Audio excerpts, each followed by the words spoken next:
आदाब नाज़रीन, आप देख रहे हैं 4 टीवी झारखंड और बिहार के दिन भर की ताज़ा तरीन खबरों के साथ मैं हूं हर्षिता। ये करते हैं खबरों से शुरुआत। इदारा शरिया का तहरीक बेदारी और इस्लाह मुआशरा कॉन्फ्रेंस 18 दिसंबर दिन सोमवार को सुबह 9 से लोहरदगा के शहरी क्षेत्र स्थित ईदगाह मैदान इस्लाम नगर में होना है।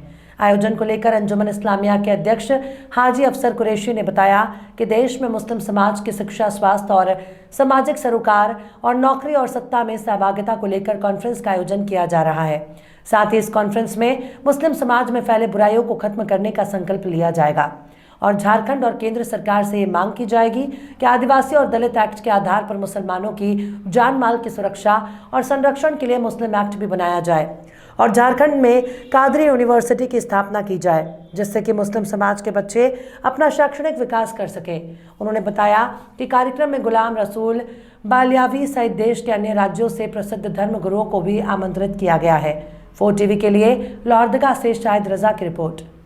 18 तारीख को जो प्रोग्राम हो रहा है वो इदारे शरिया तहरीक बेदारी व इस्लाह मुआशरा का प्रोग्राम हो रहा है ईदगाह मैदान। ये प्रोग्राम मूल रूप से मुसलमानों को बेदार करने के लिए किया जा रहा है, क्योंकि मुसलमानों का जो हक अधिकार है कहीं न कहीं सरकार उसको नज़रअंदाज कर रही है देने के लिए, और मुआशरा में बहुत सा बुराई और भी फैल गई है, जिसके लिए कौम को बताना है कि आपके हमारे बच्चे जहाँ रहना चाहिए वहाँ नहीं जाके वो गलत दिशा में जा रहे हैं। तो ये प्रोग्राम तहरीक बेदारी का जो है ये पूरे झारखंड में चल रहा है और मूल रूप से 4 स्टेट में इसका प्रोग्राम किया जा रहा है: झारखंड, बिहार, उड़ीसा और बंगाल। ये प्रोग्राम का मकसद है कि कौम के जो भी बच्चे बच्चियां जो दीन से भटक रहे हैं उसको दीन की तरफ लाना है, और सरकार जो मुसलमानों को हक अधिकार से वंचित कर रहा है तो वो अधिकार हम लोगों को लेना है। उसका मुख्य रूप से 2-4 एजेंडा मैं आपके सामने पेश कर रहा हूँ कि झारखंड में कादरी यूनिवर्सिटी का बनाने का हम लोगों का ये एक पहल हो रही है इस तंजीम के द्वारा कि हम लोगों को सरकार की तरफ से कादरी यूनिवर्सिटी एक बननी चाहिए झारखंड के सब जिलों में। और जिस तरह आदिवासी एक्ट, हरिजन एक्ट है, मुस्लिम सेल्फी एक्ट भी हम लोग चाहते हैं कि बनना चाहिए झारखंड में। इसी तरह का बहुत सारे 19 एजेंडा है हम लोगों का इस प्रोग्राम का, जो हम लोगों का बैनर में और पंपलेट में हम लोग शाया कर चुके हैं। आवाम से गुजारिश करेंगे हम कि 19 दिसंबर का प्रोग्राम को जो 9 बजे सुबह सरजमी लोहरदगा में ईदगाह मैदान में जो होने जा रही है, इस प्रोग्राम में आप लोग बढ़ चढ़ कर हिस्सा लें और अपने आने वाले बाल बच्चों का भविष्य का विचार करें कि उसके लिए हम लोग अच्छा से अच्छा रास्ता इस तंजीम के जरिए से निकालें। मुख्यमंत्री हेमंत सोरेन खूंटी के कचहरी मैदान में आयोजित आपकी योजना आपकी सरकार आपके द्वार कार्यक्रम में शामिल हुए। इस कार्यक्रम में उन्होंने 437 करोड़ 48 लाख रुपए की 76 योजनाओं का शिलान्यास और 406 करोड़ 20 लाख रुपए की 27 योजनाओं का उद्घाटन किया। साथ ही 11,841 लाभुक के बीच 88 करोड़ 64 लाख रुपए की परिसंपत्ति का वितरण किया। किसान क्रेडिट कार्ड से 4,737 और मुख्यमंत्री रोजगार सृजन योजना से 15 समेत अन्य योजनाओं से लाभुक आच्छादित किया गया। इस अवसर पर मुख्यमंत्री हेमंत सोरेन ने अपने संबोधन में कहा कि राज्य में वर्ष 2021 से आपकी योजना आपकी सरकार आपके द्वार कार्यक्रम का आयोजन शुरू हुआ है। इस कार्यक्रम का शुभारंभ खूंटी के इस पावन भूमि धरती आबा भगवान बिरसा मुंडा की जन्मस्थल उलीहातू से हुआ था। वर्ष 2022 में इसका आयोजन किया गया और अब 2023 में तीसरे चरण के तहत राज्य के सभी पंचायत और गांव में इसका आयोजन उत्सव के रूप में किया जा रहा है। उन्होंने कहा कि मैंने पूर्व में भी कहा था कि यह सरकार गांव गांव, पंचायत पंचायत और आपके द्वार द्वार तक जाकर आपकी समस्याओं का समाधान करेगी। इससे पहले पूर्व की सरकारों के समय किसी ने नहीं देखा कि सरकारी अधिकारी, पदाधिकारी या फिर कर्मचारी किसी गांव में जाकर लोगों की समस्याओं का समाधान करेगी। मुख्यमंत्री ने कहा कि राज्य में हमारी सरकार बनते ही पूरी दुनिया को कोरोना महामारी ने अपनी चपेट में ले लिया था। कोरोना का धुंध छटने के बाद सरकार जो आपके लिए कार्य योजना बनाई है उसकी गठरी बांधकर गांव गांव, पंचायत पंचायत में शिविर लगाकर आप तक पहुंचा रही है। जब तक मेरे नेतृत्व में सरकार चल रही है, सरकार के पदाधिकारी और कर्मी आपके द्वार पर आपकी समस्याओं के समाधान के लिए दरवाजा खटखटाने के लिए खड़े रहेंगे। हमने आपकी बेहतर शिक्षा के लिए उत्कृष्ट विद्यालय बनाने शुरू कर दिया। आपके जिला में 3 उत्कृष्ट विद्यालय बना है, 2 खूंटी में, 1 कर्रा में। अभी तो हम लोगों ने पहला चरण में 80 विद्यालय पूरे राज्य में खोले हैं और आने वाला ये स्कूल 80 से बढ़कर के 5000 स्कूल हम खोलने जा रहे हैं।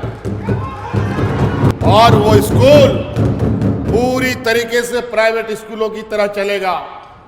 उसमें कंप्यूटर लैब भी रहेगा, केमिस्ट्री लैब भी रहेगा, बायोलॉजी लैब भी रहेगा, ज्योग्राफी लैब भी रहेगा, फिर सभी तरीके से सुसज्जित। और उसमें जो शिक्षक होंगे वो बेहतर ट्रेनिंग लेकर के उच्च शिक्षा वाले शिक्षक उन स्कूलों में सभी सब्जेक्टों के अलग अलग शिक्षक होंगे।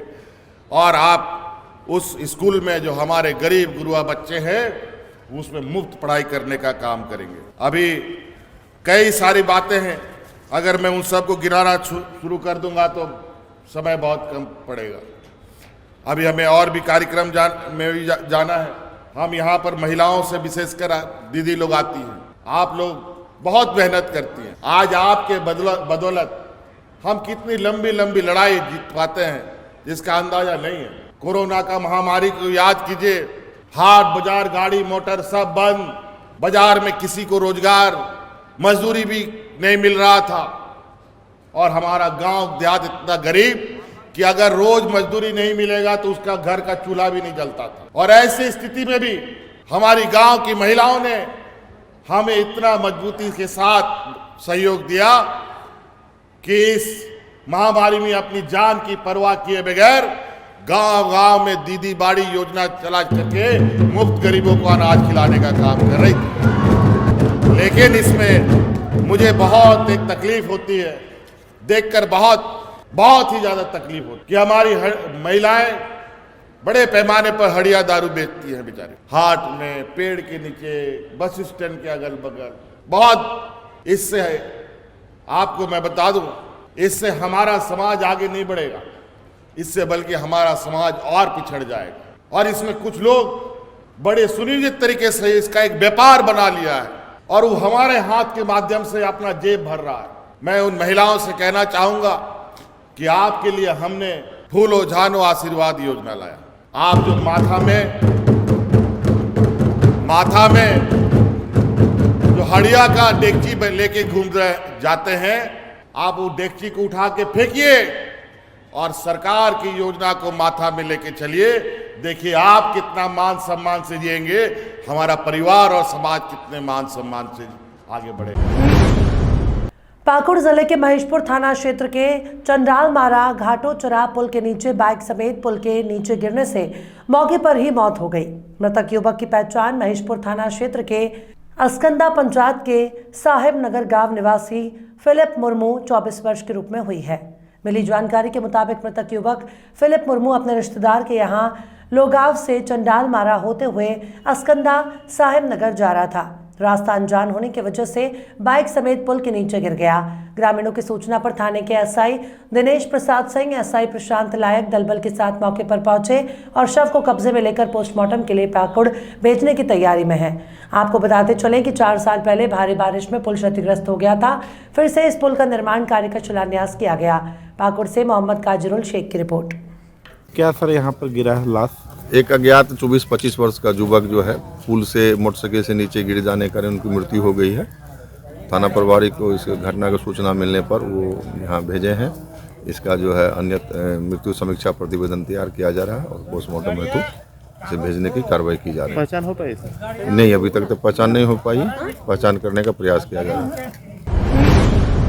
मधुपुर महिला थाना प्रभारी के रूप में अनिता सोए ने आज पदभार ग्रहण किया। मौके पर थाना प्रभारी ने कहा कि घरेलू महिला हिंसा पर अंकुश लगाना उनकी पहली प्राथमिकता होगी। उन्होंने कहा कि महिला और पुरुष दोनों के बीच बराबरी के रिश्तों से ही सभ्य समाज की परिकल्पना की जा सकती है। 4 टीवी के लिए मधुपुर से अजीत आनंद की रिपोर्ट। महिला पीड़ित हो या पुरुष पीड़ित हो, दोनों की समस्याओं को जांच किया जाएगा। इसके बाद कार्रवाई होगी और हर संभव कोशिश किया जाएगा किसी का घर नहीं टूटे। पहली प्राथमिकता होगी, किसी का घर नहीं टूटना चाहिए और दोनों को सुलह समझौता कोशिश किया जाएगा। और नहीं बनता है, समझौता नहीं हो पाता है, अगर समस्या बड़ी है तो कड़ी कार्रवाई की जाएगी। Thank you. जमशेदपुर शहर में आपराधिक घटनाओं को देखते हुए जिले के एसएसपी किशोर कौशल ने खुद सड़कों पर उतरकर शहर की सुरक्षा लेने का काम शुरू कर दिया। इसी क्रम में एसएसपी किशोर कौशल सीताराम डेरा थाना क्षेत्र स्थित कोर्ट परिसर का सुरक्षा का निरीक्षण किया।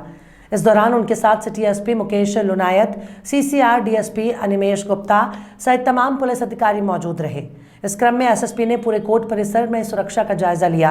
कोर्ट में अंदर आने जाने वाले रास्ते के साथ कोर्ट परिसर में लगे सभी सीसीटीवी कैमरों की भी जांच की गई।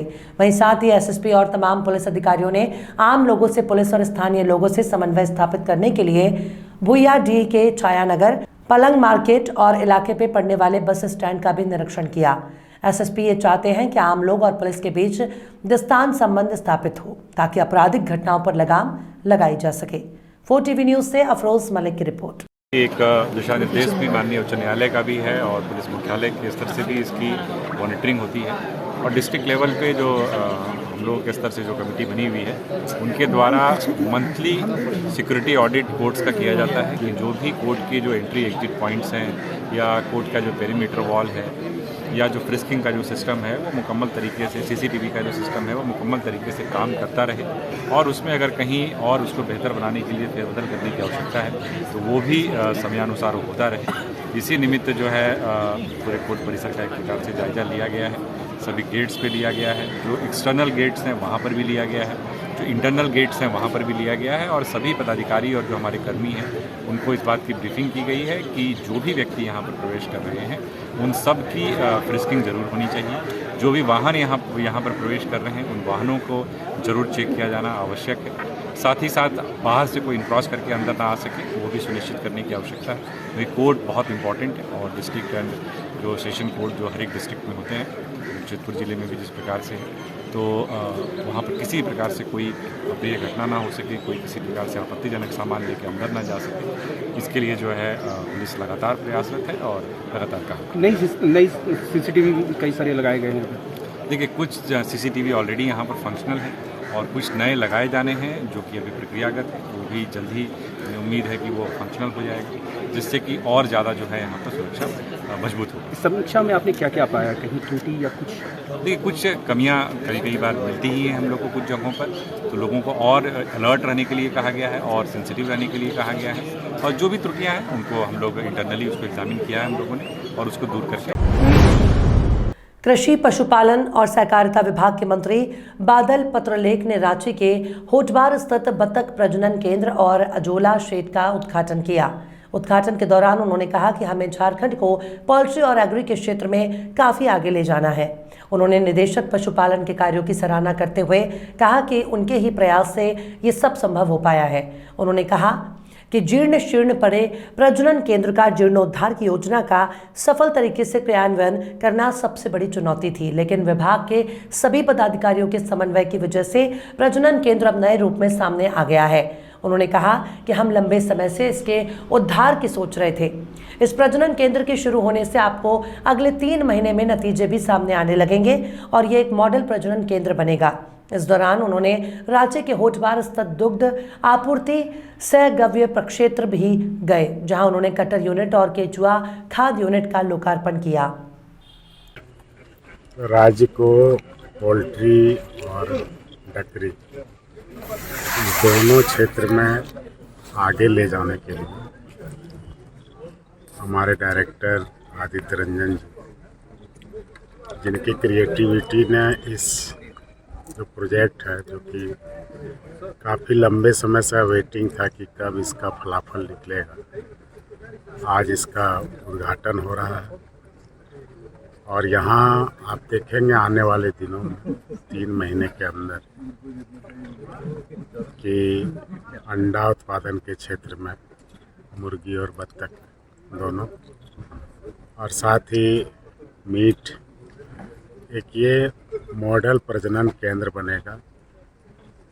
और आज जिस तरह से शुभारंभ कर रहे हैं और टाइम लिमिट भी दिया जा रहा है, फ्रेम किया जा रहा है, तो हम सबको मोटिवेट करना आए हैं। और जो चीज़ हमने सपना देखा था कभी, आज वो धरातल पर उतरते हुए दिख रहा है।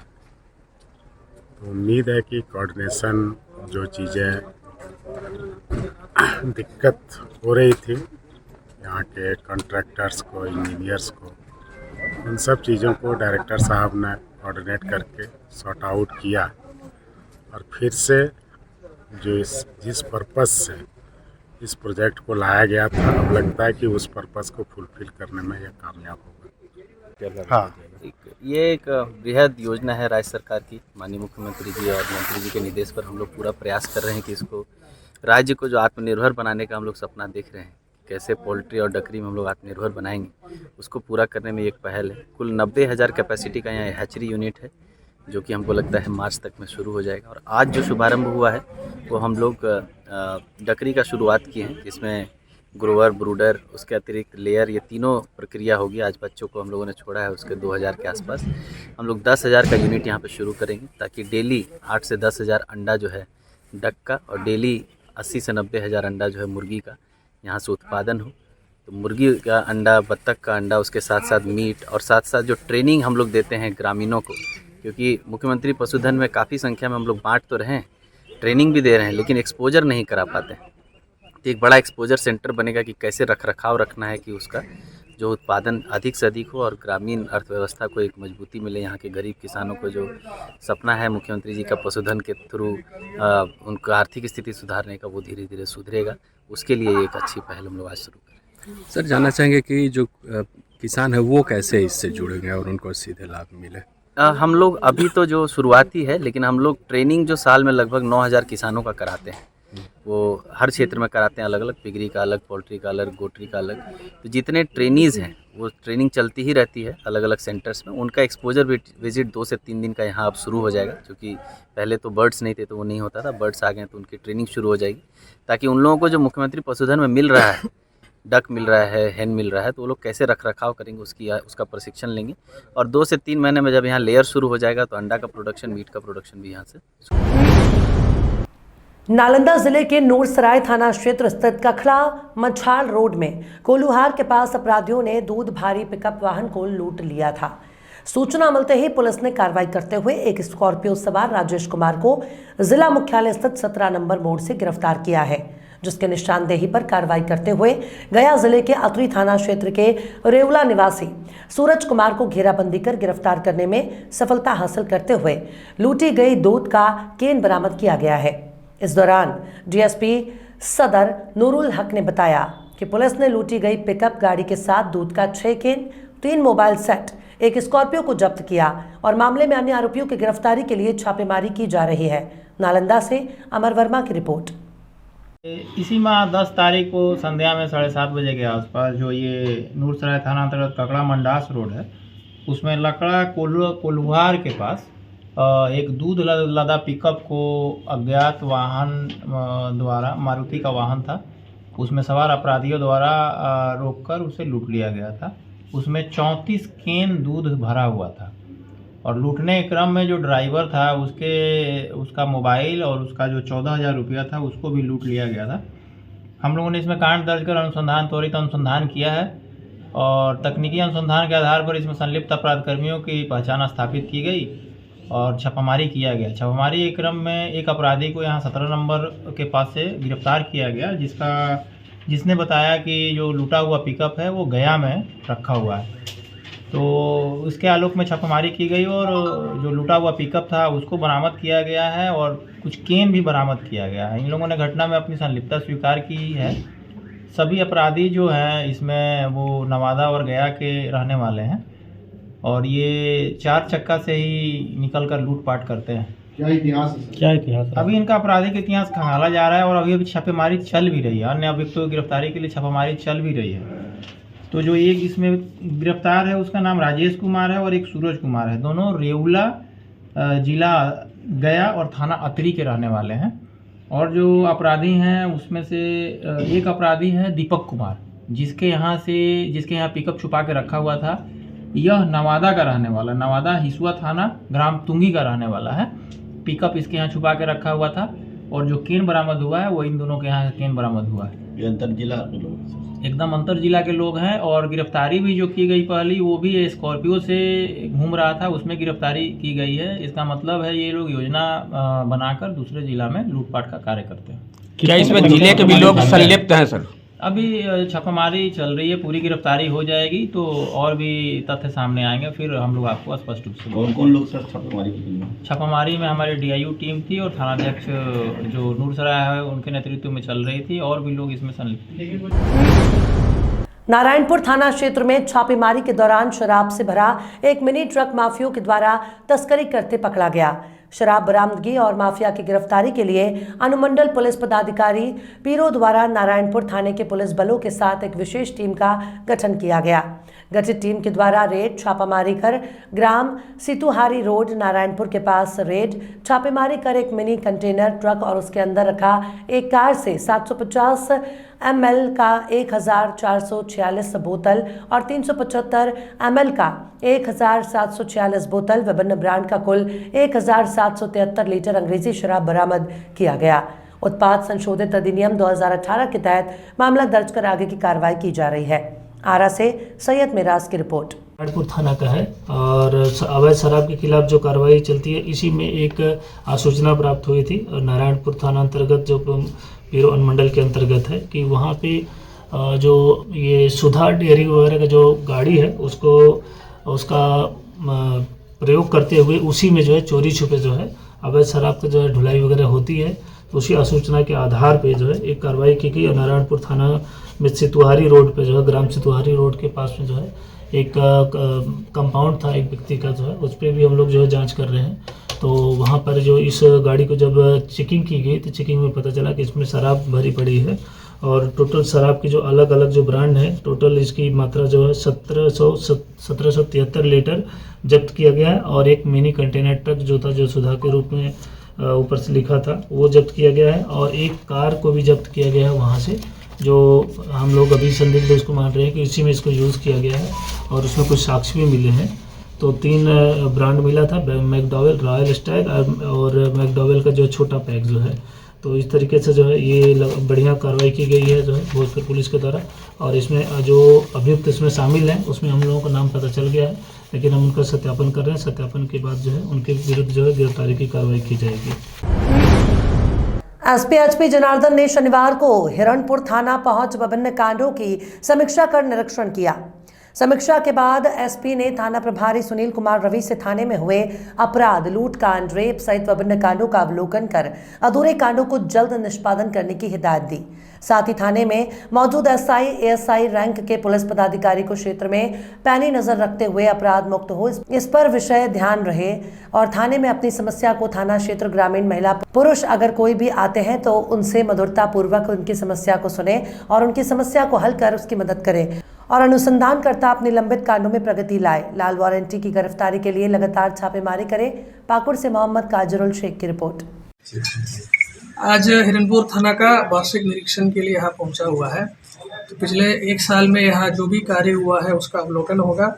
उस काम में अगर किसी तरीके का त्रुटियाँ हुआ है, किसी तरीके का कमियाँ हुआ है, उसको दूर करने के लिए दिशा निर्देश दिया जाएगा। और पिछले 1 साल में अगर कोई पदाधिकारी या कर्मी के द्वारा बहुत बेहतरीन प्रदर्शन किया है तो उसका मनोबल बढ़ाने के लिए हम लोग पुरस्कृत भी करेंगे। हमारा ये इंस्पेक्शन का मेन मकसद ही है कि थाना का जो काम करने का तरीका, कार्यशैली और थाना का जो सरिस्ता का मेंटेन होता है इसको अपडेट करना और इसको सही ढंग से करना। और थाना का जो मेन काम है, काम के बारे में थाना का पदाधिकारी लोग, थाना के कर्मी लोगों को बताना और वरीय पदाधिकारी को जो भी दिशा निर्देश देना है वो देने के लिए हम लोग इसको करते हैं। निरीक्षण क्रम की बातें बताइए सर कुछ। तो निरीक्षण के क्रम में तो नॉर्मल वार्षिक निरीक्षण है, इसके लिए पुलिस मैनुअल में दिया हुआ है कैसे हम लोगों को करना है। उसी आधार पर एक एक रजिस्टर का अवलोकन करेंगे, उसमें एंट्री सही ढंग से किया है नहीं किया है चेक करेंगे। थाना का फील्ड का काम का अवलोकन करेंगे, थाना का वारंटी, हमारा यहाँ का दागी, ऐसे लोगों का चेक करेंगे। ये पूरा थाना का हर काम के रिव्यू होगा और रिव्यू करके थाना का जो काम करने का तरीका को थोड़ा सुधारने के लिए जो निर्देश देना है वो निर्देश दिया जाएगा। झारखंड कैबिनेट की बैठक में कुल 24 प्रस्तावों पर मोहर लगी है। इनमें बोकारो जिले में 500 शैय्या वाले नए मेडिकल कॉलेज और अस्पताल के निर्माण, शाइन नेशनल यूनिवर्सिटी विधेयक के अनुमोदन की स्वीकृति जैसे प्रस्ताव शामिल हैं। बैठक के बाद कैबिनेट मंत्रियों ने मीडिया को जानकारी दी। 24 प्रस्ताव पारित किया गया। एक पहला है कि बोकारो हॉस्पिटल जो है उसका 50 बेड का हॉस्पिटल का निर्माण के लिए उसको स्वीकृति दिया गया है। कुछ रोड्स का स्वीकृति दिया गया है। एक शाहीन यूनिवर्सिटी है उसको भी स्वीकृति दिया गया। ऐसे करके 24 प्रस्ताव है।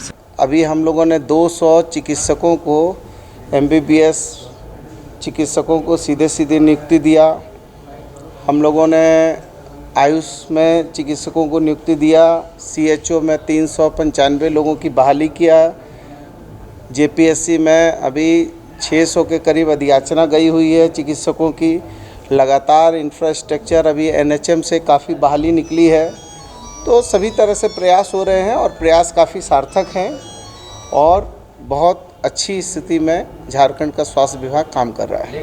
तो जो यहाँ के लोगों को जो जितने हक अधिकार मिलने चाहिए, अंतिम दम तक हम लोग झारखंडियों को उनका हक अधिकार दिलाने के लिए ही सरकार ये चल रही है। सारी चीज़ों पर माननीय मुख्यमंत्री का ध्यान और झारखंडियों के लिए ही ये सरकार है। झारखंडी मानसिकता, झारखंडी जन सरोकार की सरकार है और झारखंडियों के हितों की रक्षा करने वाली सरकार है और गुरुजी के सपनों को साकार करने वाली सरकार है। सभी लोगों का की जो योग्यता के अनुसार जो जिनकी मांग है सभी पूरी होगी। आज छात्र पहुंचे थे, एक छात्र अपने ऊपर पेट्रोल भी डाल लिया आत्महत्या करने के लिए। इस मामले पर क्या? इस विषय पर माननीय मुख्यमंत्री जी गंभीर है, इसका रास्ता जल्द निकलेगा।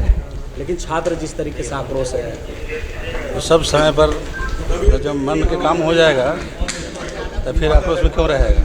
सरकार लगातार पॉजिटिव काम कर रही है। सारे काम एक साथ हो जाएंगे ऐसी उम्मीद जनता भी हमसे नहीं कर रही है और आप लोग भी जानते हैं कि प्राथमिकता पे लेकर के लगातार सरकार काम की है और आगे भी करेगी। कुछ चीज़ों में अगर थोड़ी विलम्ब हो रही है तो मुझे लगता है थोड़ा सा धैर्य और समय सरकार को देना चाहिए। आज बोकारो में भी हॉस्पिटल दिया गया 500 बेड का और मेडिकल कॉलेज, पर ऐसे कई हॉस्पिटल हैं, आप देखे होंगे स्थिति, जहाँ पे कर्मचारी ही नहीं। आप क्या कहना चाहते हैं कि ये हॉस्पिटल देना सही नहीं है?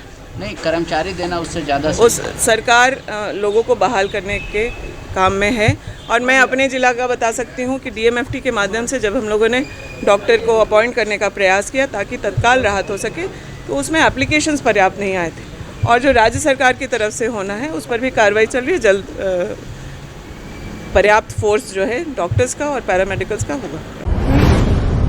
लोहरदगा जिले के कुड्डू क्षेत्र में आज हाथियों के द्वारा उत्पात मचवाते हुए 3 घरों को क्षतिग्रस्त कर दिया गया, साथ ही फसलों को नुकसान भी पहुंचाया गया। कुड्डू प्रखंड क्षेत्र के टाटी गांव में हाथियों के उत्पात की वजह से दहशत का माहौल बना हुआ है। DFO ने बताया कि 17 हाथियों का झुंड जो पिछले कुछ महीने से लातेहार के जंगल में था, आज सुबह लोहरदगा के टाटी गांव में पहुंचकर उत्पात मचाया है। 3 घरों को क्षतिग्रस्त करने के बाद इलाके में दहशत का माहौल है। DFO अरविंद कुमार ने कहा कि जिले के बॉर्डर इलाके में रहने वाले ग्रामीणों को सजग रहने की आवश्यकता है। अहले सुबह शौच के लिए खेत की ओर जाने और घर में महुआ रखने से मना किया है। हाथियों के नजदीक जाने से खतरा बढ़ने की बात कही है। हाथियों के आने पर टीना बजाने और सजग रहने की अपील भी DFO ने जिलेवासियों से की है। लोहरदगा से गौतम की रिपोर्ट। हाथी जो है झारखंड में आते जाते रहता है। ये हाथी ऐसा प्रजाति है जो एक जगह फिक्स नहीं रहता है, ये हमेशा मूवमेंट में रहता है। तो हम लोग के बगल के डिवीज़न में लातेहार में पिछले 3-4 महीना से 17-18 हाथी का झुंड है जो विचरण कर रहा है। वही कभी कभी हम लोग के यहाँ आ जा रहा है। तो अभी 1 हफ्ता पहले भी आया था और फिर आज सुबह सूचना मिली है कि आया है। और जो बॉर्डर के एरिया गांव है वहाँ करीब 3 घर तोड़ा है और 5-6 लोग का फसल खाया है। और ये अच्छी बात है कि फिर वो चला गया है लातेहार में। अभी जैसे तात्कालिक सूचना के अनुसार वो लातेहार डिवीज़न लौट गया है और जो नुकसान हुआ है उसका आकलन हम लोग करा रहे हैं। सबको मुआवजा शीघ्र दे दिया जाएगा। हाथी के आक्रमण से किसी की मौत ना हो, इस दिशा में क्या कदम उठाए जा रहे हैं?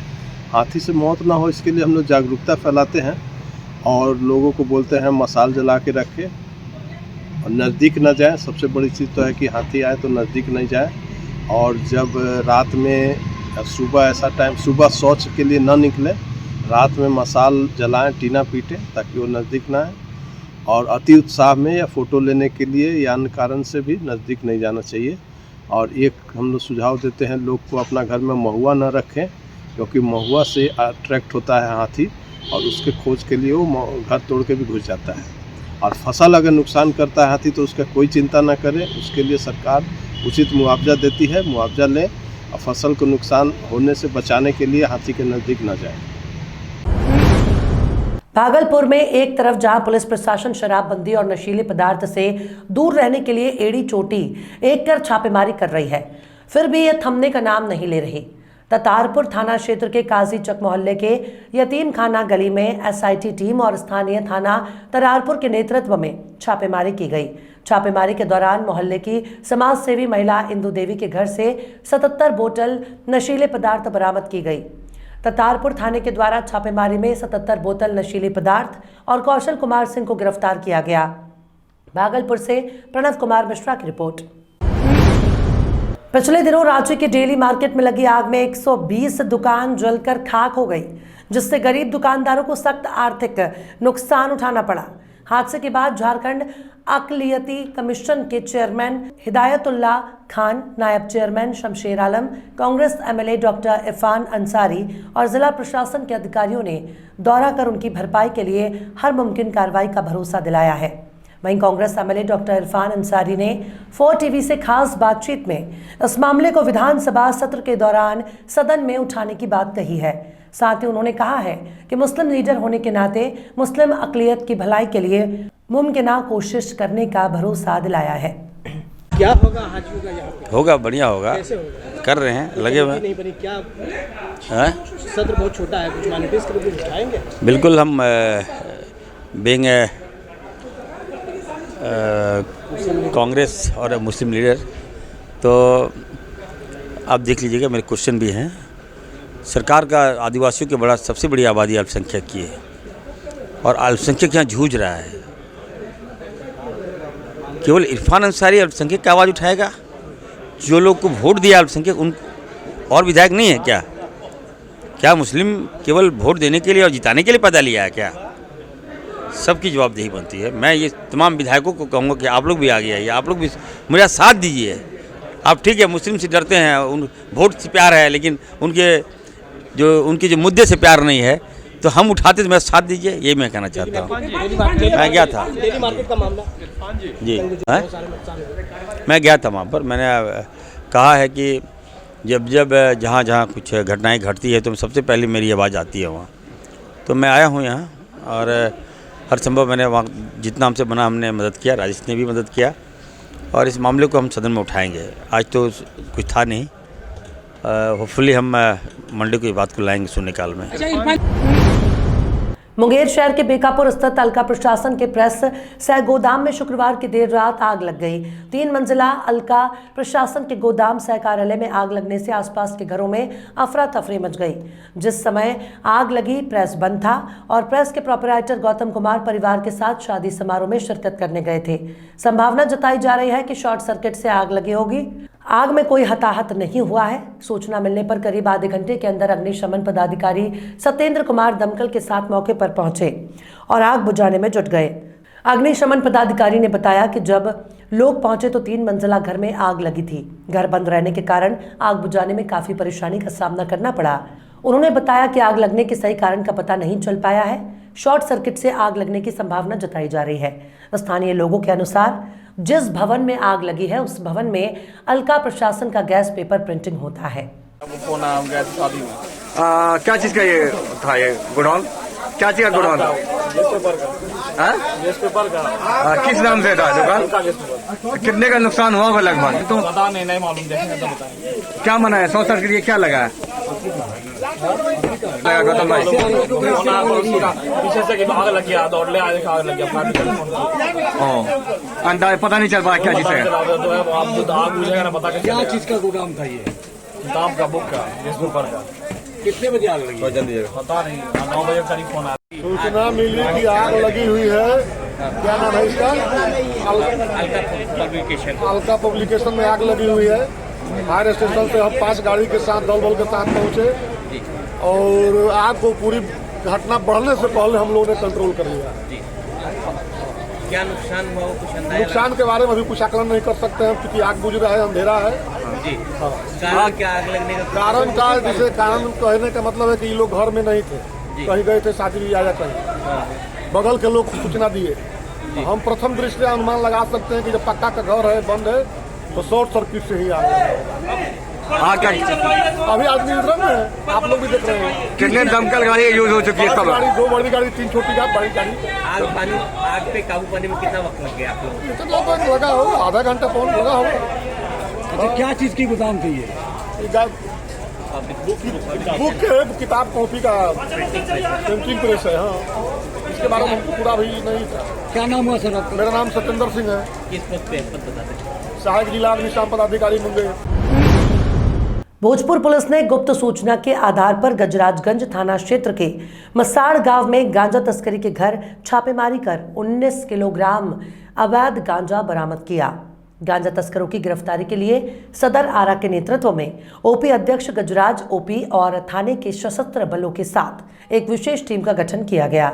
गठित टीम के द्वारा त्वरित कार्रवाई करते हुए ग्राम मसाड़ में पंकज कुमार उर्फ भिकारी सिंह के दलान पर रेड छापेमारी कर कुल 19 किलोग्राम अवैध गांजा बरामद किया गया और इसमें संलिप्त गांजा तस्कर पंकज कुमार उर्फ भिकारी सिंह को गिरफ्तार कर लिया गया।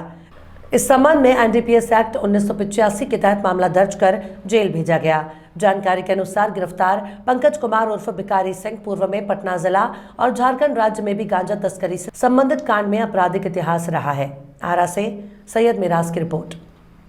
आज की प्रेस विज्ञप्ति प्रेस कॉन्फ्रेंस जो बुलाया गया है, ये 2 महत्वपूर्ण उपलब्धियों के लिए बुलाया गया है भोजपुर पुलिस की। पहला मामला गजराजगंज थाना अंतर्गत है। एनडीपीएस के खिलाफ लगातार कार्रवाई करते हुए जो अभियान चलाया जा रहा है, खास करके इस जो ये माह है, इस माह लोग बताते हैं कि इसकी जो है कि गतिविधि बढ़ जाती है और इसका जो है लोग व्यापार चालू कर देते हैं। तो इसी क्रम में एक सूचना प्राप्त हुई थी और गजराजगंज थाना अध्यक्ष के द्वारा और उनकी जो टीम थी उसके द्वारा जो कार्रवाई की गई, उस कार्रवाई में मसाड़ जो गांव है वहाँ पे पंकज सिंह उर्फ भिखारी सिंह, उनके घर पे जो दलान था वहाँ पे रेड छापामारी की गई। तो वहाँ से लगभग कुल 19 किलोग्राम अवैध गांजा जैसा जो पदार्थ बरामद किया गया है और जो अभियुक्त मुख्य अभियुक्त था जो गांजा तस्कर, और इसका पहले भी नाम आया था पंकज कुमार उर्फ भिखारी सिंह, इसको गिरफ्तार भी कर लिया गया है और इस पर कांड दर्ज कर लिया गया एनडीपीएस एक्ट के तहत। और आगे हम लोग इसमें कार्रवाई कर रहे हैं कि इसमें अन्य लोग कौन कौन से शामिल हैं। तो अभियुक्त जो है बरामदगी के साथ अभियुक्त की गिरफ्तारी भी की गई है। साथ में हम लोग इसका आपराधिक इतिहास जो पता कर रहे हैं कि अन्य थाना में अगर इसका कोई आपराधिक इतिहास है तो उसमें भी इसको जो है रिमांड किया जाएगा। और साथ में जो है ये कहाँ से लाया जाता है, खास करके 2-3 जगहों से ये लोग लाते हैं, उसका हम लोग पहले भी पता किए थे, जैसे उड़ीसा या अन्य जगहों से। तो वहाँ पे हम लोग इसका बैकवर्ड लिंकेज देख रहे हैं कि कहाँ से ये लोग सोर्स इनका है और फिर आगे कहाँ कहाँ ये डिस्ट्रीब्यूशन करते हैं। तो बहुत जल्द उस पर भी हम लोग आगे कार्रवाई कर रहे हैं।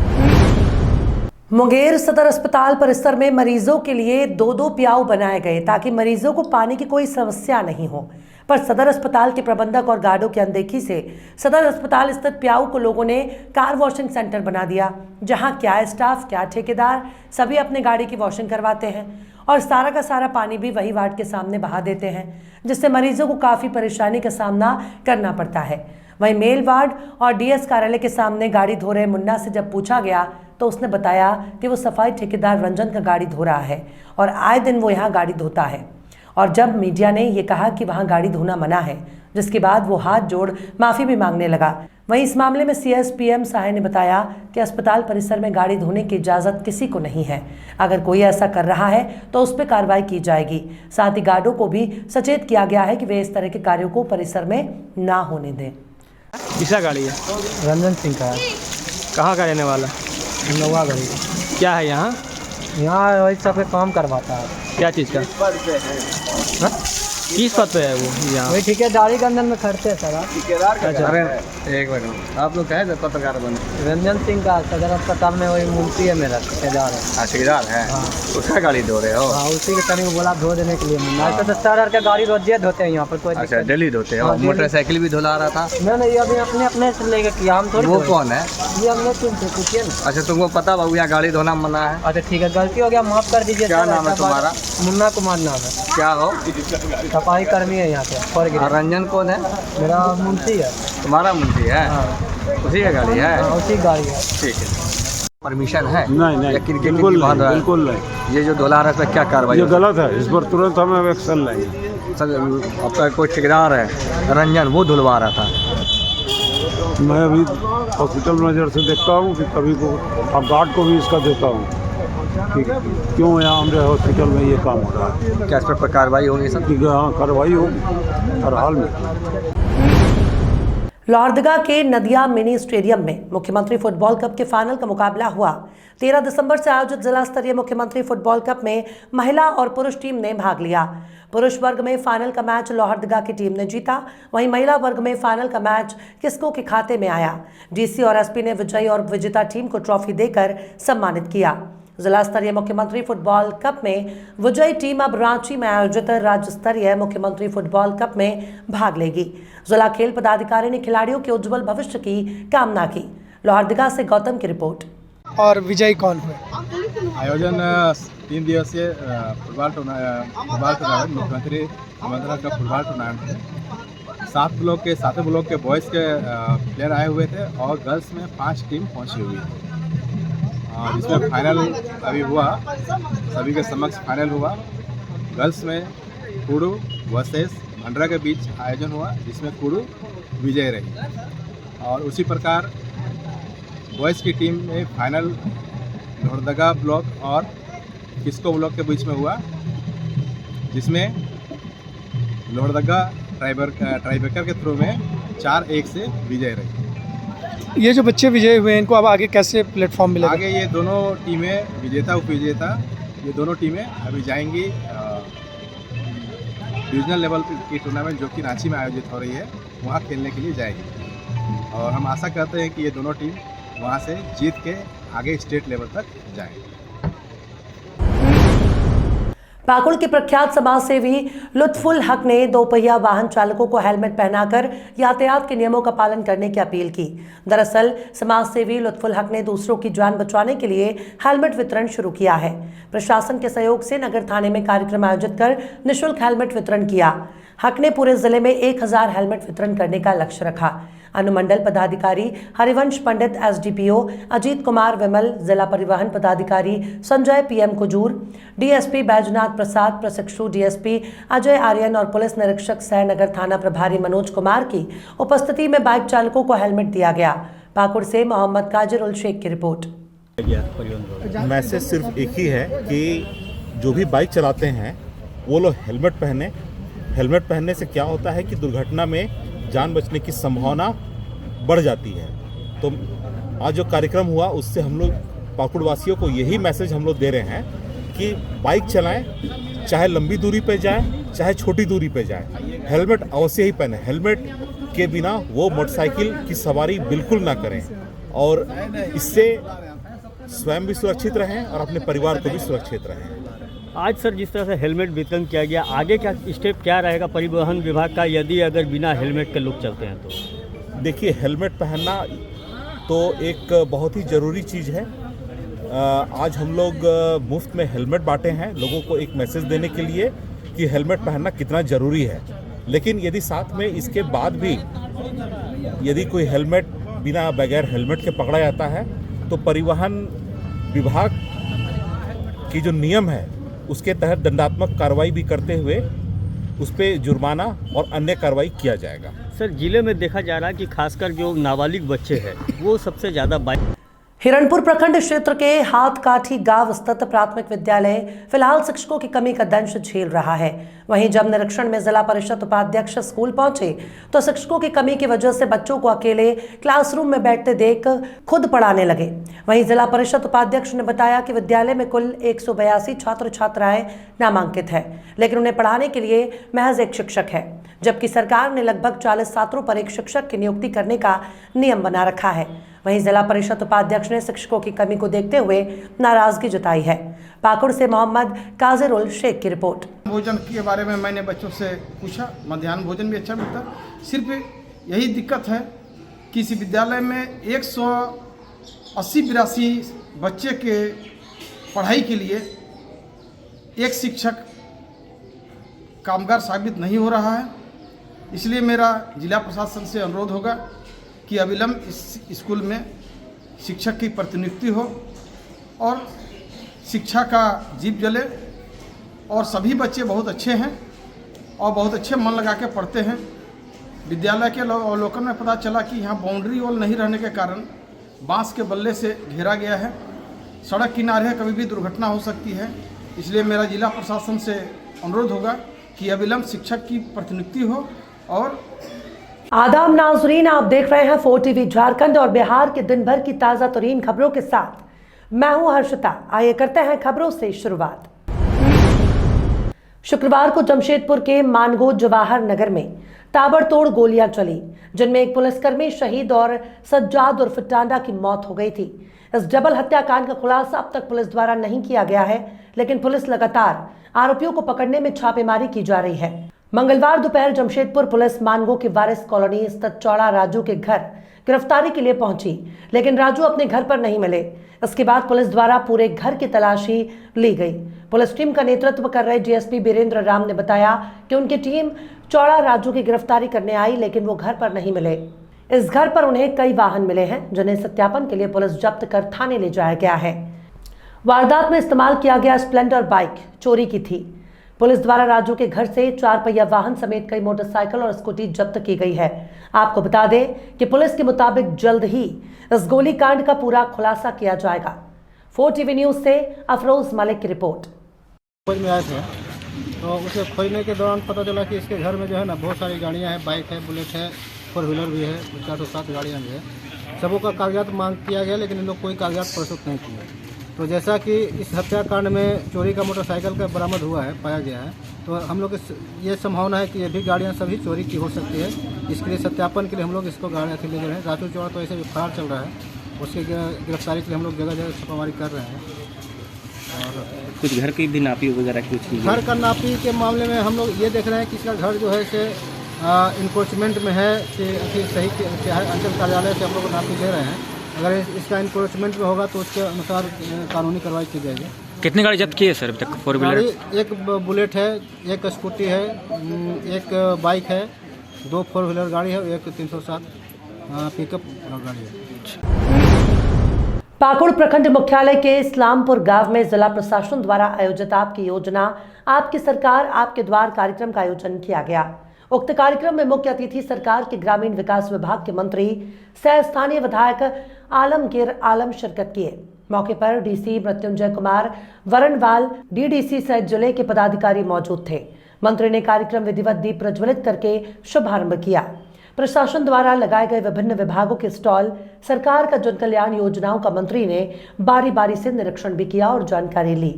साथ ही लोगों को सरकार द्वारा संचालित योजनाओं की जानकारी दी गई। साथ ही लोगों से शिविर में ही आवेदन प्राप्त कर कई मामलों का ऑन द स्पॉट निष्पादन किया गया। शिविर में आम जनों ने बढ़ चढ़कर भाग लिया और अपनी अपनी समस्या से मंत्री को अवगत कराया। मंत्री द्वारा उनकी समस्याओं का जल्द समाधान करने का आश्वासन दिया गया है। पाकुड़ से मोहम्मद काजिरुल शेख की रिपोर्ट। आपकी योजना आपकी सरकार आपके द्वार एक कार्यक्रम हम लगातार चला रहे हैं। आप देखे होंगे कि 2021, 2022 और 2023 इसके पहले 2 साल हम लोग कर चुके हैं, तीसरा साल हम लोग ये सोच विचार करके कि ग्रामीण क्षेत्र के लोग जो हैं अपनी आवाज़ उठा नहीं पा रहे हैं, नहीं जा पा रहे हैं, या कभी कभार चला गया ब्लॉक या जिला चला गया, उसके बाद उसका काम नहीं हुआ तो चुपचाप अपना घर हो गया। लेकिन हमारी सरकार, हेमंत जी के नेतृत्व में गठबंधन की सरकार ने ये फैसला लिया, क्यों नहीं हमारी ही सरकार उस गांव में, उस पंचायत में जाकर वैसे लाभ जो ब्लॉक नहीं जा पाता है उसके लिए भी हम कुछ करें। और उसी का ये तीसरा चरण हम लोग का चल रहा है। और हमने देखा है कि 2021 में हमें आया था 35 लाख आवेदन, आफ्टर दैट हमको 2022 में हमें मिला 55,000 और आज तो हमें ज़्यादा मिले। और सबसे ज़्यादा इसमें आबुआ आवास का ज़्यादा भी। आप जानते हैं कि 2021 के बाद भारत सरकार ने हमारा यहाँ प्रधानमंत्री योजना के तहत जो घर देना था उन लोगों ने नहीं दिया, लेकिन हम झारखंड का हम लोग हैं और यहाँ की जनता 3.5 करोड़ जनता हमें आशीर्वाद दिया है ग्रामीण क्षेत्र के लोगों को, तो चलो हम लोग कुछ कर लें। और उसी दिशा में हम लोग 2-3 ऐतिहासिक काम किए। इसके पहले हम लोग सर्वजन पेंशन जो आज नाम मात्र आते हैं, जिसका उम्र हो गई, आज हम लोग 4 साल में, ये हम लोग 3 साल में हम लोग लिए हैं 8.5 आवास 3 साल में इसको हम पूरा करेंगे।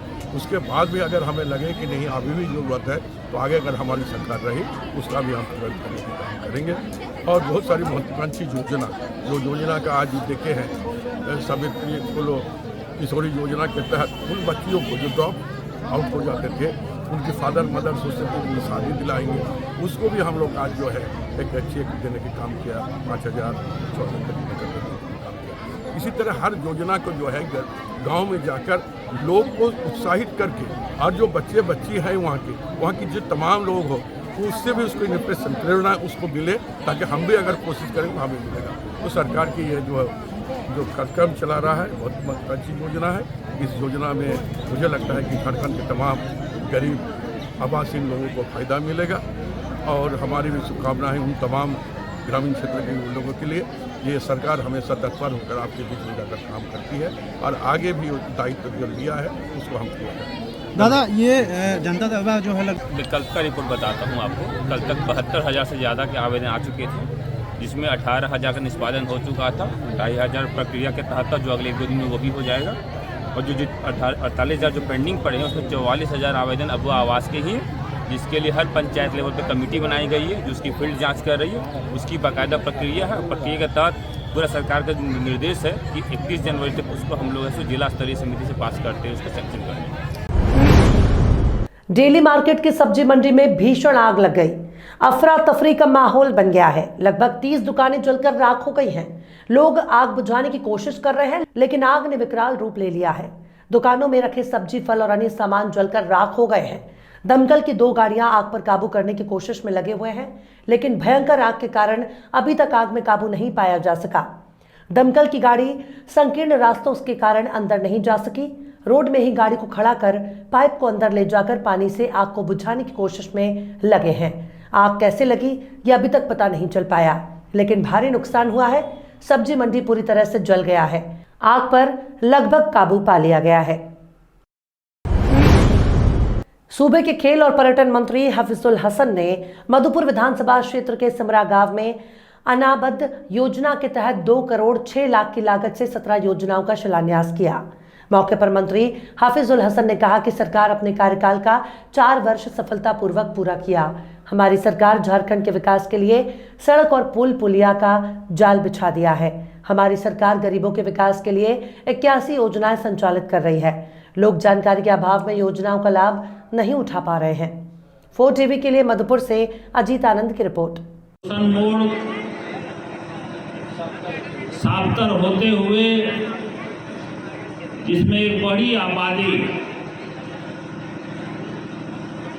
का वहाँ वास है और मधुपुर के लोगों को भी देवघर जाने में कम से कम 5 से 8 किलोमीटर की दूरी कम हो जाएगा। जो अभी हम लोग मधुपुर जाते हैं तो आप पिछड़ी पार होते हुए फिर हम लोग रोशन मोड़ जाते हैं, फिर वहाँ से चांदी होते जाते हैं। जो 52 करोड़ का रोड है, मधुपुर विधानसभा में पहली बार कोई स्कीम जो 52 करोड़ 95 लाख का स्कीम पास हुआ, ये पहली बार हुआ। और मैं बोलता कम हो, कैसे काम हो उस पे ध्यान देता हूँ। कहाँ छोटी छोटी समस्याएं हैं, क्या लोगों को जरूरत है, और मैं काम करने के बाद बोलता हूँ। ऐसा नहीं कि पहले हम डींग हाँक दिए, ये करेंगे वो करेंगे। इन दिनों साइबर ठगी करने वाले नए नए तरीकों से लोगों को अपना शिकार बना रहे हैं। ताजा मामला पाकुड़ जिले के हिरणपुर प्रखंड अंतर्गत तोड़ाई का है, जहां एक मेडिकल संचालक को फर्जी मैसेज कर उनसे 70,000 रुपए की ठगी की गई है। बताया जा रहा है कि दवा लेने के लिए मेडिकल संचालक को फोन किया गया था।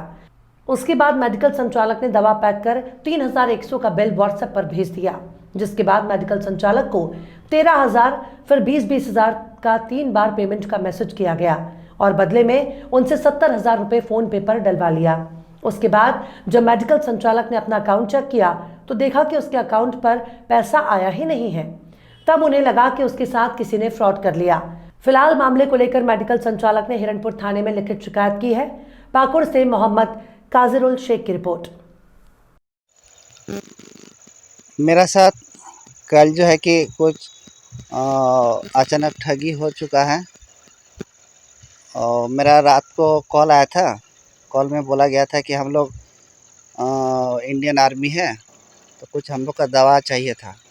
तो कुछ दवा है, तो क्या आपका इसमें व्हाट्सएप चलता है? कुछ दवा मेरे पास लिस्ट है, तो क्या सेंड करें? तो अच्छा ठीक है, सेंड करिए। तो सेंड किया, देखे तो कि हाँ दवा अवेलेबल हो जाएगा। तो दवा सब जो है कि देख सुन के पैक कर दिए। और उसके बाद जितना बिल हुआ 3100 रुपया का बिल बना था, तो कल जो है कि बता दिए कि हाँ 3100 रुपया बिल हो गया। तो बोला कि बिल सेंड कीजिए, आपको ऑनलाइन पेमेंट कर देता हूँ। तो उसके बाद जैसे हम बिल सेंड किए तो एक मैसेज आया। तो उसमें मैसेज में देखे कि 13,100 का मैसेज आया। तो हम बोले कि सर जी 13,100 का बिल भेज दिया, मेरा तो 3,100 था। बोले ओ सर जी 10,000 रुपये ज़्यादा चला गया, तो हमको जो है कि फ़ोन पे कर दीजिए, तो कृपया करके फ़ोन पे कर दीजिए। तो हम फ़ोन पे कर दिए। उसके बाद बोले सर एक हेल्प चाहिए था, मेरा कुछ और पैसा भेजना था, लेकिन मेरा वो अकाउंट में जा नहीं रहा। तो इस तरह करके वो 2-3 बार पैसा भेजा और मैसेज भी देखे, मैसेज में देखे, लेकिन मेरा हम जो है कि अकाउंट चेक नहीं किए थे। तो मैसेज में देखे कि हाँ 20,000 करके 3 बार पैसा वो भेज चुका है। तो 3 बार पैसा भेजा और पहले जो 10,000 रुपये ज़्यादा आया था वो लेकर मेरा साथ 70,000 रुपया का ज़्यादा चला गया। मुख्यमंत्री हेमंत सोरेन दुमका प्रखंड के गादी कौरैया पंचायत स्थित बड़ा ढाका में आयोजित आपकी योजना आपकी सरकार आपके द्वार कार्यक्रम में सम्मिलित हुए।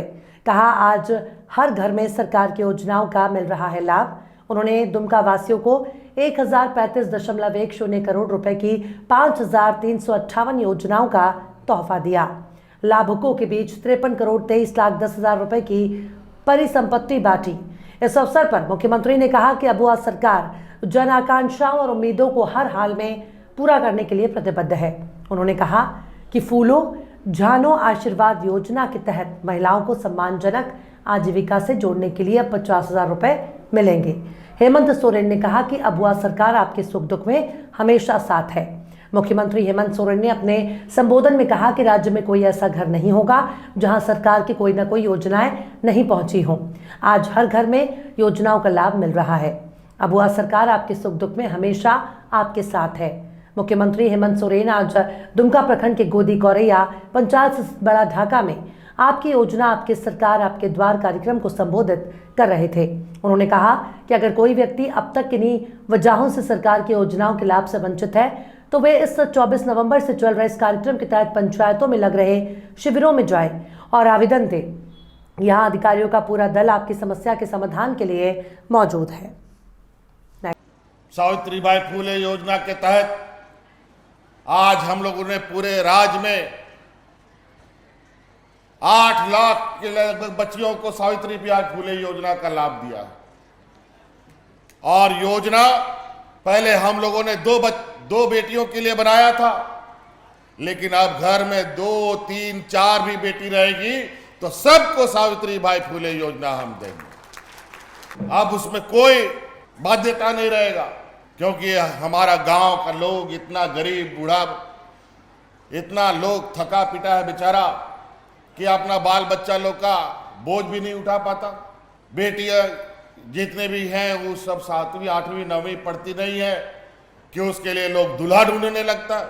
हम उन माँ बाप से हाथ जोड़ के विनती करना चाहेंगे, अब बेटी बोझ नहीं होगी, और इसीलिए हमने ये योजना लाया है। और जितने भी 8वीं 9वीं 10वीं क्लास की बच्ची है सबको हम सावित्रीबाई फुले योजना से जोड़ेंगे, और 12वीं पास करने के बाद आगे का पढ़ाई का भी पूरा का पूरा खर्चा राज्य सरकार देगी। ये हमने आपके लिए कहा। तो इसलिए बेटी को अब स्कूल छोड़ाने का जरूरत नहीं है। अभी हम उत्कृष्ट विद्यालय बना रहे हैं। पहले चरण में 80 स्कूल को हम लोगों ने चालू किया है। आगे जाकर के इसकी संख्या 5000 होना है, जहां प्राइवेट स्कूल के बराबर की पढ़ाई होगी, जहां उच्च शिक्षा प्राप्त शिक्षक लोग भी वहां पर अपना योगदान देंगे। इसी तरीके से 10वीं 11वीं 12वीं पास कर रही है या कर रहा है जो हमारे बच्चे हैं, वो बच्चे सभी को एक गुरुजी क्रेडिट कार्ड भी हम दे रहे हैं। और वो गुरुजी क्रेडिट कार्ड जिन बच्चों के पास होगा, आपको पता है डॉक्टर इंजीनियर पढ़ने के लिए लाखों रुपया खर्चा होता है। आप डॉक्टर पढ़ने के लिए, इंजीनियर पढ़ने के लिए, वकील पढ़ने के लिए, पत्रकार बनने के लिए हमारे बच्चों को अगर 2 लाख 4 लाख 5 लाख 10 लाख 15 लाख रुपया भी खर्चा होगा तो उस गुरुजी क्रेडिट कार्ड के माध्यम से उनको आर्थिक सहायता भी दिया जाए। सरायकेला खरसावां जिले के कपाली ओपी क्षेत्र अंतर्गत हंसा डूंगरी के रहने वाले मदरसा के मौज्जिन जावेद ने अपनी पत्नी और 15 वर्षीय बेटी को गायब कर दिए जाने का आरोप लगाया है। इसकी शिकायत मोहम्मद जावेद ने एसएसपी जमशेदपुर से की है, जिसमें उन्होंने कहा कि धतकी डी की रहने वाली एक मदरसा संचालक ने आजाद नगर के मदरसा में काम करने के सिलसिले में मेरी पत्नी रूहुल खातून को रखवाया था, लेकिन विगत 6 महीने से मेरी पत्नी का कोई अता पता नहीं चल पा रहा, ना ही उसके मोबाइल पर बात हो पा रही है और ना ही जेबा कादरी के द्वारा कोई संतोषजनक जवाब दिया जा रहा है। मोहम्मद जावेद ने कहा कि उन्होंने अपने स्तर से अपनी पत्नी से संपर्क करने का प्रयास किया, लेकिन वो विफल रहे। इसके बाद उन्होंने कई सामाजिक कार्यालय में भी अपनी बातों को रखा, लेकिन कहीं से भी उनको मदद नहीं मिली। थक हार कर वे एसएसपी ऑफिस अपनी पत्नी और 15 वर्षीय बेटी की सकुशल वापसी की गुहार लगाने पहुंचे। उनका आरोप है कि उनकी पत्नी और बेटी को जो निजी स्वार्थ के लिए गायब कर दिया गया। 4TV न्यूज से अफरोज मलिक की रिपोर्ट। मेरा मोहम्मद जावेद नाम है। मैं हासा डुमरी मदरसा में मुज्जिमगिरी करते हैं, और हमने जो है अपना पत्नी को बागी ऐसा मदरसा में काम के लिए दिए थे 2 साल से, और 6 महीना से वो लापता है। हमने एसपी साहब लोगों भी आवेदन दिए हैं, अभी तक मेरा मांग नहीं हुआ। आज 11 तारीख 12वां महीना 2023 को हमने आवेदन दिए हैं एसपी साहब लोगों ने, अभी तक मेरा कोई मांग पूरा नहीं हो पाया। और मैं इमारत सरिया में भी दिए हैं, उस पर भी वो नहीं सुनवाई लिया जेबाबाजी ने। ये जेबाबाजी रहने वाली है ढटकरी का, और उसका बागी ऐसा में मदरसा है, बागी ऐसा मदरसा मदीना मस्जिद ईदगाह मैदान के बगल में। उसको अब हमको नहीं मालूम है इसमें क्यों रखी नहीं रखी, हमसे कोई भी रास्ता ही नहीं रखता। वो नंबर भी ब्लैक लिस्ट मेरा कर रखा है, जेबाबाजी तहित ब्लैक लिस्ट कर रखा है, मेरे से कोई रास्ता नहीं रखता है। 6 महीने से मैं परेशान हूँ। तब मैंने लास्ट में एसपी साहब को अपनाए हैं। एसपी साहब वाला भी 11 तारीख को मैंने आवेदन दिए, अभी तक मेरा कोई भी पुलिस में कार्रवाई नहीं हुआ। मैं मोहम्मद जावेद मैं इस मदरसे में मुज्जिमगिरी करता हूँ, हसा डुमरी कपाली। हमारे पास 2 बच्चे हैं, दोनों बेटा, एक वाजिद अली एक साजिद अली। बेटी गुलनाज खातून उसके पास है, उसको भी मदरसा में नहीं है। हम पता किए तो मदरसा में नहीं रखे हुआ, अब कहाँ रखे हुई है ये मालूम हमको नहीं है। हाँ, बेटी को अपने साथ में वो रखी हुई है। सिर्फ मेरा दोनों बेटा मेरे साथ है। हम दोनों माँ बेटी को मांग किए एसपी साहब से कि जल्द से जल्द हमको बीवी बच्चा मिल जाए। जिला प्रशासन से भी हम मांग कर रहे हैं, थाना से भी मांग कर रहे हैं, हर जगह से हम मांग कर रहे हैं कि हमको दोनों बीवी बच्चा मिल जाए, जितना जल्द से जल्द हो सके। हम इस मदरसे में मुज्जिमगिरी करते हैं। झारखंड अक़लियती कमीशन के नायब चेयरमैन शमशेर आलम ने वाज़ेह किया है कि अक़लियती तबकों को फलाही स्कीमों से फ़ायदे को यकीनी बनाने के लिए जनवरी से जिलावार समीक्षा मीटिंग करेगा। कमीशन के दफ्तर में मीडिया से बातचीत में शमशेर आलम ने कहा कि रियासती हुकूमत के जरिए अक़लियती तबकों की तरक्की के लिए स्कॉलरशिप स्कीम, बेरोजगारी दूर करने के लिए लोन की सहूलत फरहमी की स्कीम, विरासत स्कीम और महिला समृद्धि स्कीम जैसे मंसूबों को चला रही है। उन्होंने ज़रूरतमंदों को इन स्कीमों से फ़ायदा हासिल करने की अपील की है। साथ ही उन्होंने किसी भी मामले में कोई परेशानी होने पर अक़लियती कमीशन के दफ्तर से राब्ता करने का मशवरा दिया है। महिला समृद्धि योजना के तहत अगर महिलाओं को आत्मनिर्भर नहीं बनाओगे तो मेरे जैसा झेलोगे। तो कुछ ऐसा स्कीम बताइए।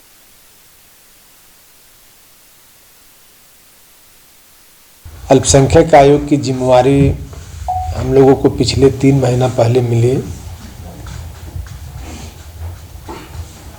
और आयोग का जो अधिकार है, आयोग का जो उद्देश्य है, उस उद्देश्य की पूर्ति के लिए और अधिकार के रक्षा के लिए निरंतर हम लोग प्रयास कर रहे हैं। अल्पसंख्यकों के द्वारा जो कल्याणकारी योजनाएं चलाई जाती है वो धरातल पर पहुँचे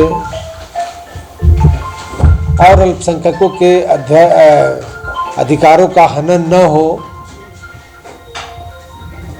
इसको सुनिश्चित करना हमको लगता है कि आयोग की पहली प्राथमिकता होगी।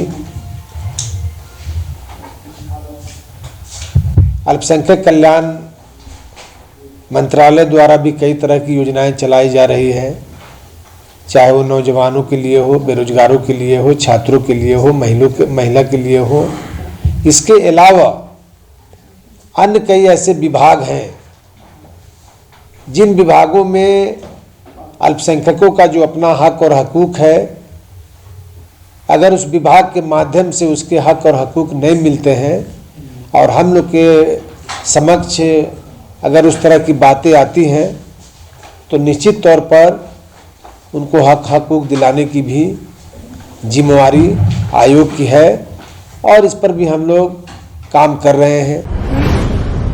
मुजफ्फरपुर विकास मंच के तत्वाधान में समाहरणालय परिसर में 1 दिवसीय धरना प्रदर्शन किया गया, जिसमें मुख्य मांगों को लेकर धरना प्रदर्शन दिया गया। मुशहरी प्रखंड अंतर्गत बूढ़ी गंडक नदी के उत्तरी क्षेत्र के 7 पंचायत और बोचहा प्रखंड के झपा मझौलिया को मिलाकर कुल 8 पंचायत पर भीकनपुर प्रखंड बनाने, इसके अलावा मनियारी, देवरिया और हथौड़ी को प्रखंड बनाने, SKMCH को एम्स का दर्जा देने, पताही एयरपोर्ट चालू करने, चंदवारा घाट पुल शीघ्र चालू करने, मधौल से मझौली रिंग रोड बनाने, मोतीपुर चीनी मिल चालू करने, इन सभी मुद्दों को लेकर आज 1 दिवसीय धरना प्रदर्शन किया गया। मौके पर मोहम्मद छोटे, राम प्रवेश पासवान, सिकंदर राय, लखिंद्र राय, मुकेश कुमार, अनिल यादव, अभिनव राय, रजी अहमद, मोहम्मद अनायत, रंजीत पासवान, बानो खातून के साथ साथ विकास मंच के सभी कार्यकर्ता मौजूद थे। मुजफ्फरपुर से आसिफ रजा की रिपोर्ट। फर्स्ट मांग तो हम लोग का है, जो भीकनपुर प्रखंड के लिए हम लोग समझिए कि 15-20 साल से प्रयास में सब लोग लगे हुए हैं, लेकिन आज तक जो है हुआ नहीं। बराबर जो है हम लोग धरना स्थल करते हैं लेकिन कुछ होता नहीं है प्रखंड के बारे में। लेकिन हम लोग आप सोचे हैं कि अब इसको जागरूक किए हैं तो हम लोग इसको पटना तक पहुंचाएंगे। कारण है कि हम लोग प्रखंड मुशहरी हम लोग का है, जाने में अगर मुशहरी हम लोग को जाना हो प्रखंड में तो समझिए कि इसे दिन तारीख रखना होता है। एक बैग प्रखंड जाने के लिए दिन भर का समय ख़त्म। अगर सुबह निकले 10 बजे तो रात के 7 बजे लौटेंगे प्रखंड से। जाम का समस्या इतनी दूरी है, शहर पार करके जाना होता है हम लोग को। इसलिए पहला हम लोग को मुद्दा ये है। दूसरा मुद्दा है हवाई अड्डा पताही, जो यहाँ बनना था ये उसको उठ के चल गया दरभंगा। तीसरा मुद्दा है हम लोग का एम्स SKMCH, जो रघुवंश बाबू हम लोग के गुरु थे, वो प्रयास किए पूरा।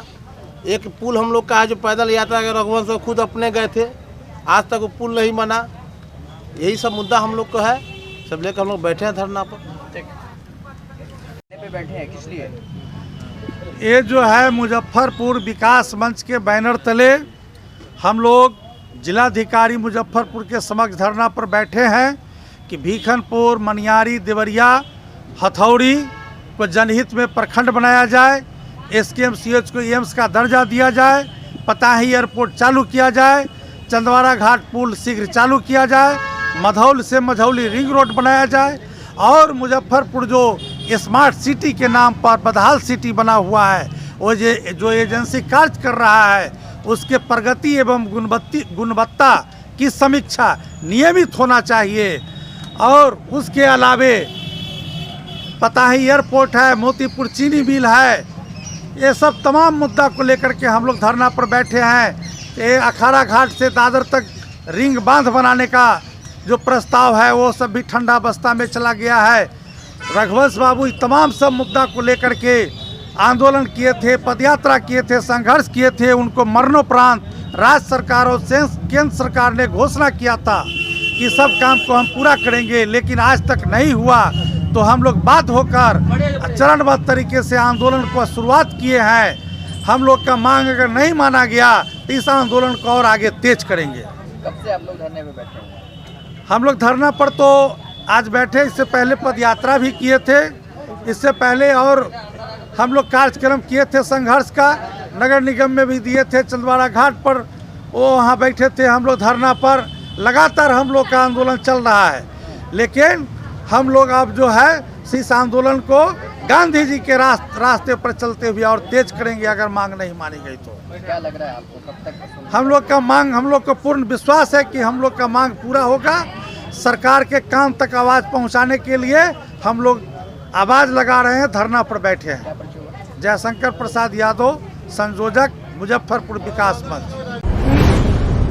मुजफ्फरपुर गिरिराज सिंह फैंस क्लब के द्वारा मीरीपुर स्थित होटल जे के रेसिडेंशियल में रक्तदान शिविर का आयोजन बिहार सरकार के उद्योग मंत्री शाहनवाज हुसैन के जन्म दिवस पर आयोजित किया गया। क्लब के संरक्षक और भाजपा किसान मोर्चा के प्रदेश कार्य समिति सदस्य देवांशु किशोर के नेतृत्व में रक्तदान शिविर का आयोजन किया गया। वहीं उन्होंने कहा कि आज उद्योग मंत्री के जन्म दिवस पर रक्तदान शिविर का आयोजन किया गया है, जिसमें सभी बीजेपी कार्यकर्ता ने ब्लड डोनेट किया है। वहीं शाहनवाज हुसैन के जन्म दिवस पर गिरिराज सिंह फैंस क्लब के द्वारा मुजफ्फरपुर दाता कंबल शाह के मजार पे सभी कार्यकर्ता के द्वारा चादर पोशी भी की गई है। मुजफ्फरपुर से आसिफ रजा की रिपोर्ट। रक्तदान महादान शाहनवाज हुसैन जी के फैंस क्लब के तत्वाधान में लगातार चौथी साल जगह रेसिडेंसी होटल सभागार में बिहार के औद्योगिक क्रांति के महानायक के जन्मदिन के अवसर पर आज रक्तदान शिविर का आयोजन किया गया। और मैं आह्वान करता हूं कि रक्तदान से ही जीवनदान बनता है। हर लोग को आकर रक्तदान करना चाहिए, साल में कम से कम 2 बार। ये पहली बार फैंस क्लब की ओर से? नहीं, चौथी बार। फैंस क्लब चौथी बार है। कहाँ पे किया जा रहा है? जेके रेसिडेंसी में होटल में होता है हमेशा, चौथा हर 12 दिसंबर को। क्या परिचय हुआ? देवांशु किशोर, संरक्षक, शाहनवाज हुसैन फैंस क्लब, मुजफ्फरपुर, बिहार।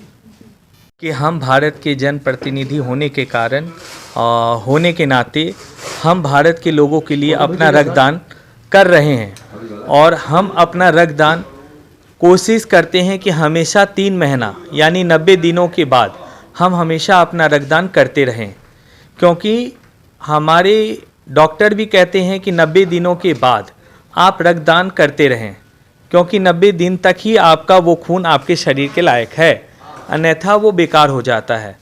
तो हमारा पहला पहल है कि हमारे भारत के जितने भी नागरिक हैं और जितने भी हमारे जनप्रतिनिधि हैं वो कृपया करके अपना रक्तदान साल में 2 बार नहीं, कम से कम 3 बार जरूर करें, क्योंकि इस रक्तदान से किसी न किसी की हम अपने लोगों की जान बचा सकते हैं।